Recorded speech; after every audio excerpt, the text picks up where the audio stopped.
Alchemist, por Zenli New. Capítulo 12. Elena abrió la puerta. Tenía en una mano un trozo de cristal y vio a Layla sentada en el suelo, encogida como una niña que no quiere ser encontrada. No llevaba puesta la armadura.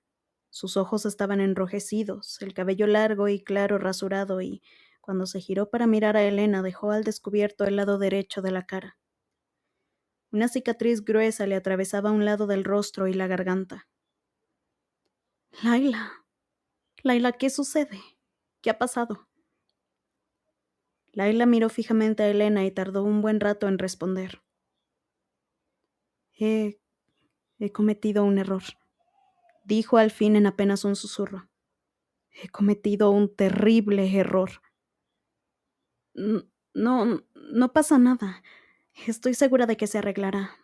Da igual lo que hayas hecho, seguro que no es para tanto. No, dijo Layla. He mentido a todo el mundo. Elena despertó de repente y se incorporó a la vez que el sueño se interrumpía. Los síntomas de abstinencia de la pastilla le golpearon como un ladrido y volvió a desplomarse, sintiendo que sus emociones la sofocaban. Le dolía hasta respirar. Intentó ignorarlas para centrarse en el recuerdo. ¿Qué había estado a punto de decirle Layla? ¿Y qué le había pasado? La herida parecía reciente. La cicatriz se le hizo familiar a la que ella misma tenía en el pecho, donde no se había usado la vivemancia. Elena no entendía por qué. Layla nunca fue de las que se negaban a la sanación. Como paladina primera de Luke sufría una gran presión por mantenerlo a salvo, por demostrar que se merecía su rango.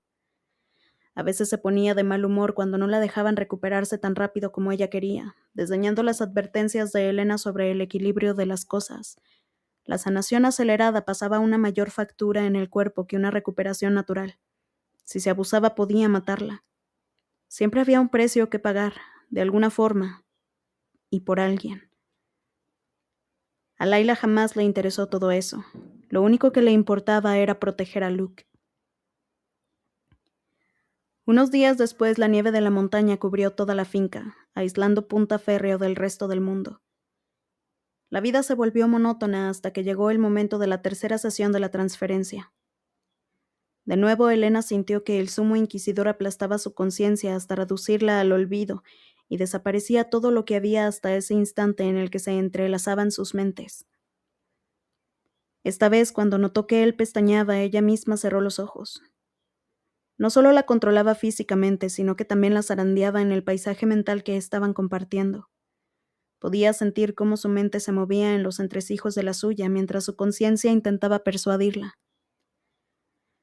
Al sentir su presencia, Elena finalmente pudo percibir las extrañas formas que adoptaban sus pensamientos, cómo serpenteaban de una manera antinatural. En muchos casos eran canales de evasión sin fisuras, lisos y rectos, que se negaban a desviarse de su curso. Pero había una grieta, como si una parte se hubiera construido por separado. Ella sintió que Ferron la descubría y antes de que éste hiciera presión reaccionó. Una oleada autodestructiva de desesperación estalló en su interior, como una bomba activándose en su cabeza.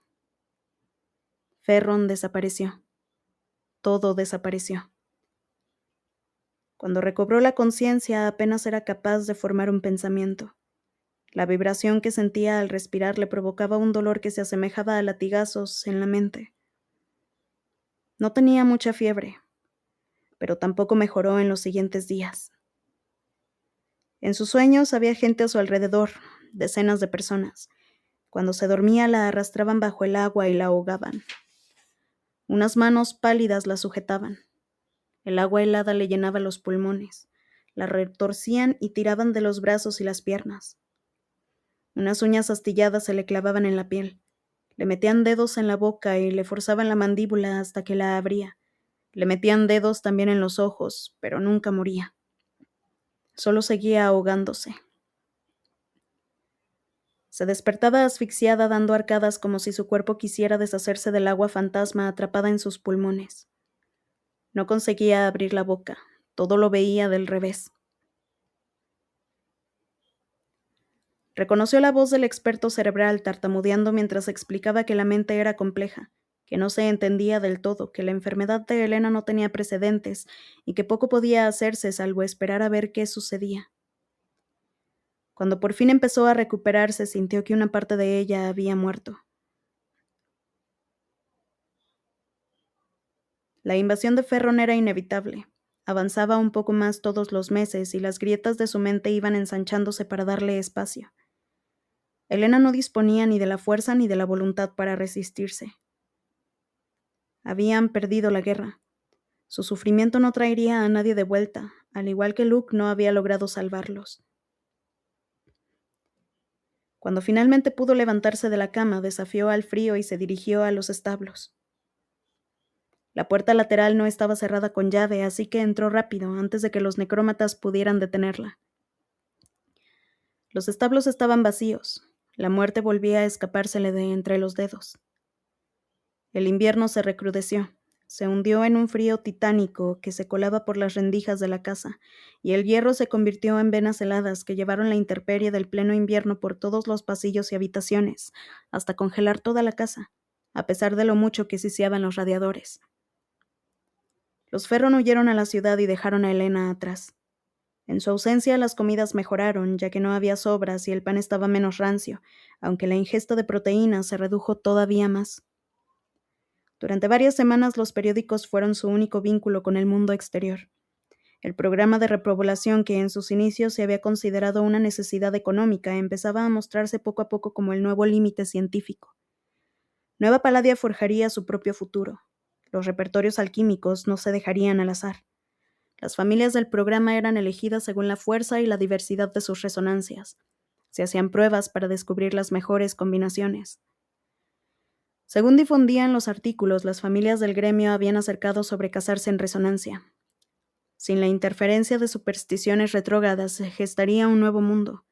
Las habilidades resonánticas alcanzarían cuotas nunca vistas. La jerga científica y el abuso de términos como genialidad y revolucionario intentaban mostrar que el programa era el siguiente paso lógico. Nunca se explicaba a dónde irían esos recursos, quién los iba a gestionar o de qué se trataba que se trataba de personas. Solo reiteraban que existirían y que serían muy valiosos para la industria y la economía. Nueva Paladia empezaba a verse más como una fábrica que como una ciudad, diseñada para producir al milímetro a los distintos alquimistas que requerían los gremios. Las páginas de sociedad a las que anteriormente apenas les dedicaba un vistazo se fueron convirtiendo en las secciones que leía con más atención, porque se percató de una tendencia inquietante. En el transcurso de unas semanas hubo varios apellidos que desaparecieron. La sociedad gremial de Paladia solo contaba con un puñado de miembros reconocibles, así que a Elena no le pasó desapercibido cuando desaparecieron de repente, sobre todo cuando esas páginas solían bullir de cotilleos y ahora se mostraban reacias a especular sobre su paradero. Elena no pudo evitar preguntarse si sería un signo de una insurrección cada vez más latente. Tal vez las grietas en la fachada de la nueva Paladia comenzaban por fin a calar hondo. Empezó a tener sueños en los que se sentaba enfrente de Ylva Holdfast y al lado de Crowther. Miraba alternativamente el gesto cansado de Ylva y la mirada inquisitiva de Crowther. Sabía que estaban esperando a que dijera algo, pero siempre se despertaba antes de pronunciar palabra. Al dejarla totalmente sola, Punta Férreo se convirtió en sus dominios. Una vez que se hubo marchado Aurelia, Elena pasó poco tiempo en su habitación y se acostumbró a ignorar la órbita constante de los necrómatas que la seguían. Evitaba las estancias grandes y los lugares más oscuros y adquirió el hábito de abrir las puertas y tomar objetos con mucho cuidado de no clavarse los grilletes. Tuvo suerte con los reconocimientos, porque cuando Aurelia regresó de la ciudad, Elena se había aprendido todos los rincones ocultos y los pasadizos de los sirvientes, ideales para esconderse. Aurelia no volvió sola. Se trajo un acompañante, el hombre de hombros anchos que Elena había visto en la fiesta de solsticio. La primera vez que Elena los encontró juntos, Aurelia estaba totalmente desnuda, tumbada sobre una alfombra de piel de oso, riéndose bajo el cuerpo de su amante. Ferron seguía en la ciudad, así que los dos parecían querer aprovechar al máximo su ausencia. Elena tardó más de una semana en verlos completamente vestidos. En la parte trasera de la casa se extendía un enorme laberinto de setos. A veces Elena pasaba el tiempo recorriéndolo con la mirada. Estaba a punto de llegar al centro cuando Aurelia salió del laberinto. Su acompañante la seguía de cerca. Aurelia hablaba entusiasmada. Era la primera vez que Elena la veía contenta, aunque su acompañante parecía absorto con la caza, estirando el cuello sin cesar. Fue entonces cuando Elena consiguió verle la cara. Lancaster. Elena se encogió al instante.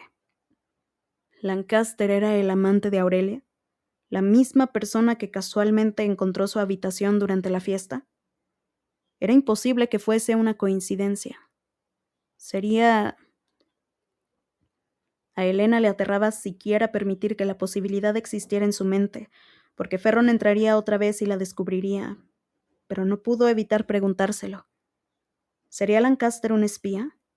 ¿Y si pertenecía a la Resistencia y por eso había buscado a Elena? ¿Acaso eso era lo que intentaba comunicarle? ¿Formaría parte de sus recuerdos ocultos? Seguramente. Aquello explicaría por qué se sorprendió tanto cuando Elena no lo reconoció. Volvió a la ventana, pero Aurelia y él habían desaparecido. Elena empezó a vigilar a Lancaster, cada vez más convencida de que tenía un motivo oculto para visitarla. Él intentaba escaparse de Aurelia de vez en cuando, siempre atento, buscando con la mirada. Elena sopesó el riesgo que suponía acercarse a él. Si sus sospechas eran correctas, tendría que escapar antes de que Ferron regresara. Pero precipitarse podría condenarlos a los dos. Era mejor aferrarse a una sospecha sin confirmar que exponerse a algo que Ferron pudiera descubrir. Agradeció no tener que tomar una decisión cuando Ferron regresó sin previo aviso. Parecía cansado. Su aspecto era extenuado, pero se enderezó y se recompuso con rapidez en cuanto vio a Elena. Stroud vendrá mañana, le anunció. Le preocupa tu estado físico.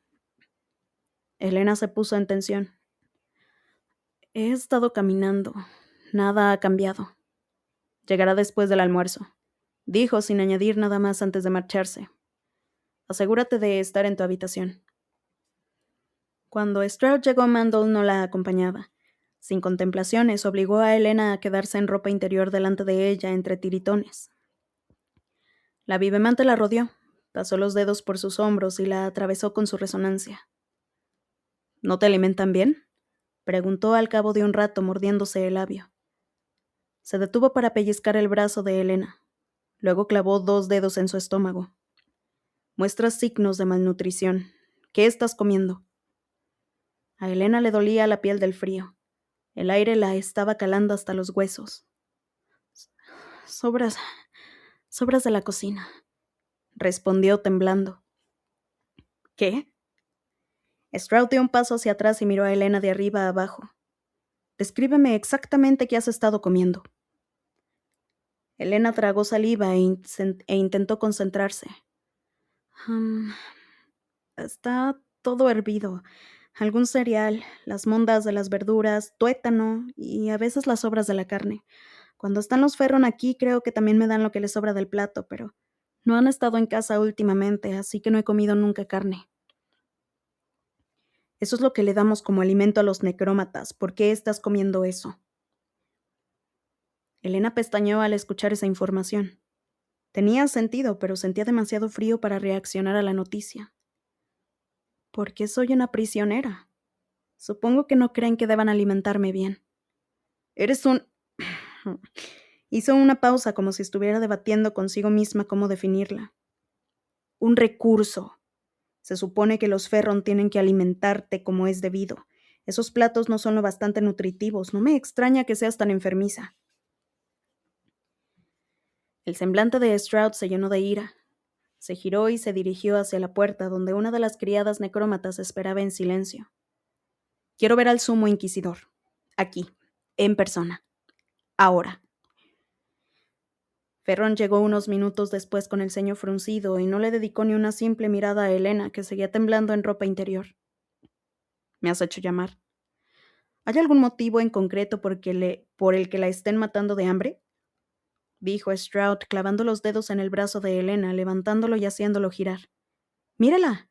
Se queja de sus fiebres, pero no le da de comer más que las sobras de la cocina. Por primera vez Ferron observó a Elena con atención. ¿Cómo dices? No es una necrómata, insistió Stroud. Necesita comida de verdad. No puede esperar que soporte las transferencias y la mata de hambre. Ferron no dijo nada, pero Elena habría jurado que palideció un poco. Di por sentado que estaba comiendo lo mismo que Aurelia y yo. Flexionó los dedos con tensión. Es Aurelia quien se encarga del menú. Haré las pesquisas pertinentes. Quiero que prepare comidas completas, que coma tanto como necesite, con porciones de carne y verdura de verdad, y gachas o caldos entre comidas hasta que recupere la salud. Ferron se limitó a asentir. La alimentaremos como es debido, yo mismo me encargaré de eso. Gracias, sumo inquisidor. Espero que así sea. Stroud se giró hacia Elena. Ferron no se movió. Siguió observando a Elena hasta que Stroud lo miró por encima del hombro. Puede ir a ver si tendrá una comida adecuada esta noche.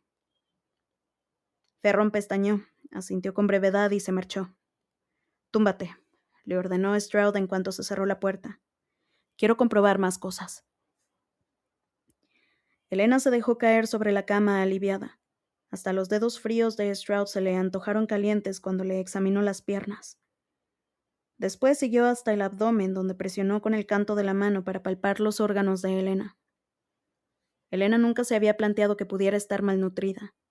Durante la guerra era habitual que hubiera escasez de comida, y quienes luchaban tenían prioridad. Necesitaban una alimentación equilibrada y de calidad. Los que no combatían se conformaban con lo que quedaba.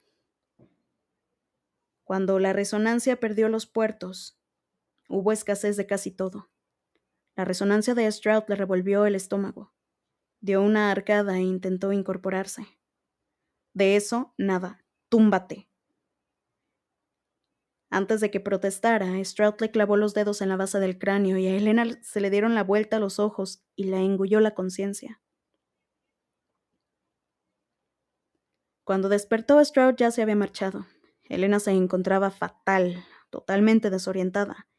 Tenía pesadez en todo el cuerpo y tenía la visión borrosa, además de un moretón bien visible y doloroso junto a la cadera izquierda, como si le hubiesen clavado una jeringuilla.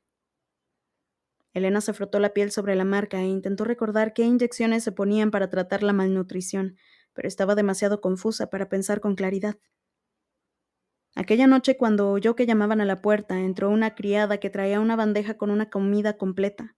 Carne con salsa de vino tinto, 2 platos de verdura diferentes, uno con queso y unas rebanadas gruesas de un pan blando y suave, untadas generosamente con mantequilla, y hasta una pera en almíbar de postre. Elena se atiborró de todo, aunque sabía que podía acabar vomitando. Se estaba muriendo de hambre. Aún seguía comiendo cuando entró Ferron para inspeccionar la comida. Al parecer me veo obligado a supervisarlo todo personalmente, dijo con el ceño fruncido y dando un paso atrás. Podrías haberlo mencionado. Si quisiera quejarme, la comida no sería lo primero que mencionaría, replicó mientras clavaba la cuchara en la pera para comerla a pequeños mordiscos. No quería que Ferron le metiera prisa. Este inclinó la cabeza con una expresión de irritación y se acercó a la ventana más cercana. Elena empezó a dar mordiscos aún más pequeños y a masticar exageradamente. Cuando por fin terminó, sintió que estaba a punto de estallar. Quería acurrucarse y echarse a dormir, pero Ferron le señaló la cabeza. Elena suspiró y se sentó al borde de la cama. Odiaba que todo aquello se hubiera convertido en una rutina. Hasta sus sueños parecían seguir el mismo patrón repetitivo. Seguía soñando con Ylva y Crowther, y con Layla llorando. Una y otra vez los recuerdos parecían perseguirla. Ferron también los consideró interesantes. Los observó varias veces hasta que llegó a los días en los que estuvo espiando a Lancaster, cuando se preguntaba si habría venido a salvarla. Ferron apartó la mano. Cuando recobró la vista estaba tumbada de espaldas en la cama y la cara de Ferron justo encima de la suya. Lancaster será un inmarcesible dentro de poco, comentó. Un reconocimiento tardío a su servicio excepcional durante la guerra. Había algo desdeñoso en la forma en que lo dijo. Sin embargo, si pensaba arrastrar a Elena a la desesperación, fracasó estrepitosamente. Que Lancaster no fuera todavía uno de los inmarcesibles aumentaba las probabilidades de que fuese un espía de la Resistencia. Debía de creérselo bastante digno de confianza para acercarse tanto a Elena sin levantar sospechas. ¿Tú lo eres?, preguntó Elena. Siempre lo había dado por sentado, pero empezaba a pensar que era algo muy distinto. Él sonrió lentamente. ¿Tú qué crees? Elena negó con la cabeza. No estaba segura. La sonrisa desapareció, pero Ferron siguió mirándola con unos ojos más oscuros que nunca. Se dio cuenta entonces de que estaba tumbada en la cama debajo de él. Sintió calor en la piel y se estremeció cuando se incorporó rápidamente y se cruzó de brazos. Ferron dio un paso atrás y se irguió. Si albergas esperanzas respecto a Lancaster, deberías perderlas. Laila estaba sentada al borde de la cama de Elena con el ceño fruncido y sin dejar de mirarla. No tenía ninguna cicatriz en la cara. Es que no... La chica desvió la mirada como si estuviera midiendo sus palabras con cuidado. ¿Ya no te encuentras bien?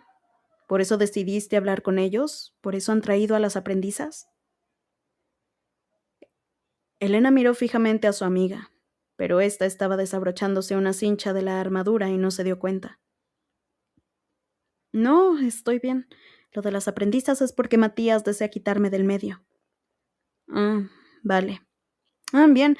Bueno, bien no, pero tiene sentido, replicó Laila carraspeando. Ahora entiendo por qué no te hace tanta gracia tener ayuda. Elena se forzó a reír.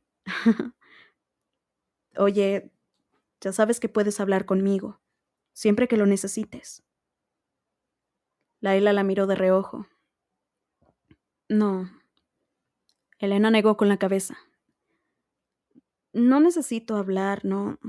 No va a servir de nada, ya que, como me han recordado, yo no soy una combatiente. No sé nada acerca de la guerra, así que... ¿Qué voy a decir? Laila se giró hacia ella con un tintineo de la prótesis de la pierna. Pero... yo creo que trabajar en el hospital es mucho peor que el campo de batalla. Elena se quedó muy quieta. Lo comprendí cuando estuve allí por lo de mi pierna. La chica tenía la mirada ausente y había fruncido el ceño. En el frente todo tiene sentido, ¿sabes? Las reglas son claras. A veces ganamos, a veces perdemos, te golpean y devuelves el golpe, y te permiten unos días de descanso para que te recuperes, pero... Bajó la vista mientras se daba golpecitos distraídamente en el punto donde la prótesis encajaba con su muslo. En el hospital, todas las batallas parecen perdidas desde el principio. No me quiero imaginar lo que debe de ser estar ahí todo el tiempo. Miró a Elena. Lo único que ves allí es la peor parte de la guerra. Elena no dijo nada. Laila suspiró. Siguió desabrochándose la armadura y dejó las piezas sobre la cama de Elena. Cuando Soren me contó lo que dijiste, quiero que sepas que lo entiendo, aunque no comparta tu opinión. Laila le dio un suave codazo y se puso en pie. Puede que lo de las aprendizas sea un tejemaneje de Matías, pero me alegro de que tengas más tiempo libre. Creo que te va a venir bien. Necesitas alejarte un poco de todo esto.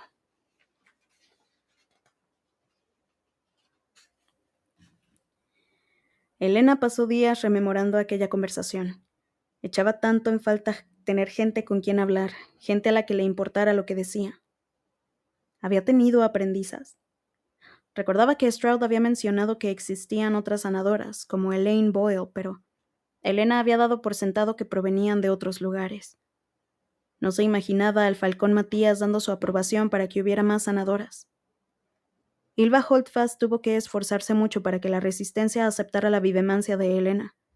Declaró que tener a una vivemante entre sus filas era voluntad de los dioses, y que Elena había nacido con ese propósito, que los Holdfast la habían descubierto y la habían traído a Palladia porque estaba destinada a ser sanadora.